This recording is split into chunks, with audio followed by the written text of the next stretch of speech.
मीरपुर नाम के शहर में तेजस अपनी पत्नी नीरू के साथ रहता था। पति पत्नी दोनों ही नौकरी करते थे। एक दिन तेजस गांव अपनी माँ के पास फोन करता है। हेलो, प्रणाम माँ।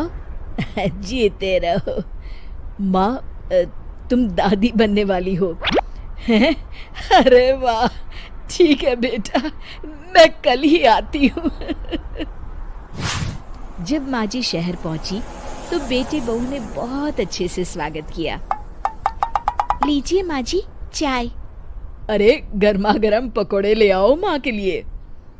नीरू रसोई में गई और 2 मिनट में ही पकोड़े ले आई। जी ये लीजिए। बहू जादू से बनाए हैं क्या? अभी तो रसोई में गई थी। यम्मी। माँ जी, शीला रसोई में पकोड़े तल रही है, मैं बस लेकर आई। हे भगवान, मेरा धर्म भ्रष्ट कर दिया तूने। अब तो गंगा जल से शुद्धिकरण करना होगा।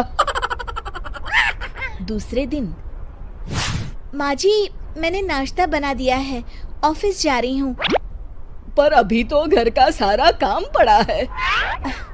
शीला आती ही होगी, झाड़ू पोछा बर्तन कपड़े वो सब कर लेगी। हमारे जमाने में घर का सारा काम हम ही करते थे। जी माँ जी, आप बहुत होशियार हैं, मैं घर ऑफिस दोनों नहीं संभाल पाती।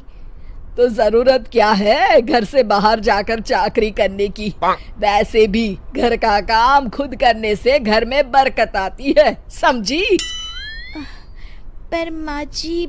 पर वर कुछ नहीं, इस महीने की पगार मिले फिर ऑफिस बंद है। हाँ। रात को नीरू तेजस से कहती है, सुनिए जी, माँ जी बोल रही थी कि मैं नौकरी छोड़ दूं।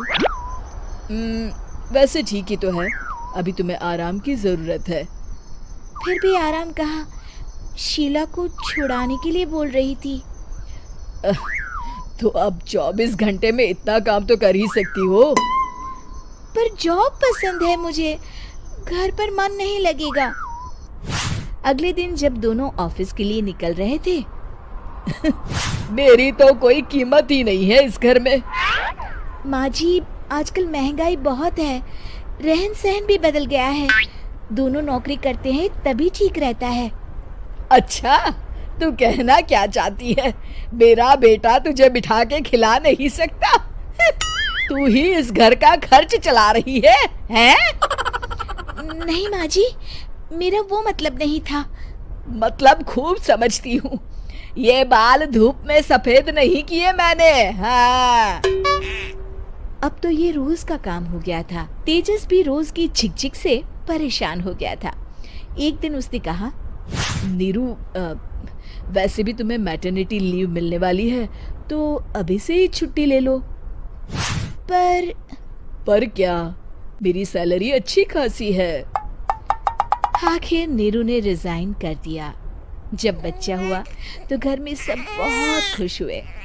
कुछ दिनों बाद तेजस फाइल देख रहा था।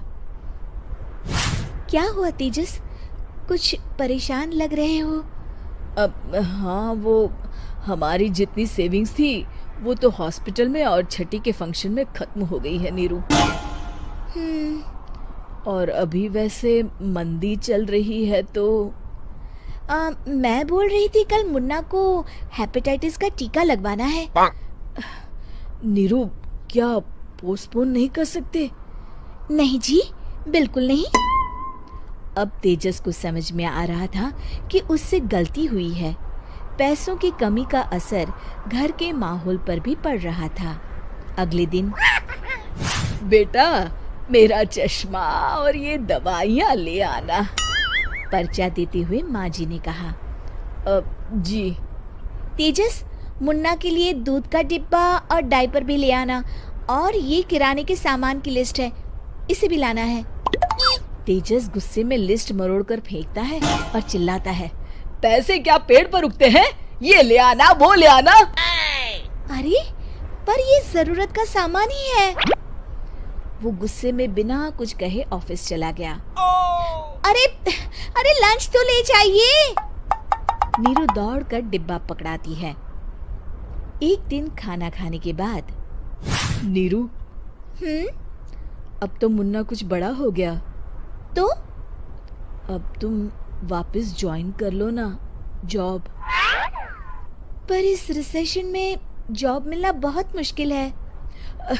ट्राई तो करो। फिर मुन्ना, माँ जी है ना, और एक फुल टाइम मेड भी लगा लेंगे।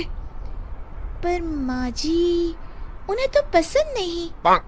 तभी माँ जी वहाँ आ जाती है और प्यार से नीरू के सर पर हाथ फेरते हुए बोलती है, अब मेरी समझ में आ गया बहू, पहले के और अब के समय में अंतर है। तुम काम शुरू करो, मुन्ना की जिम्मेदारी मेरी। मेरी प्यारी माँ जी। ये कहकर नीरू उनके गले लग गई। शिक्षा, परिवर्तन संसार का नियम है, हमें भी समय के साथ चलना चाहिए। उम्मीद है कि आपको हमारी ये कहानी पसंद आई होगी।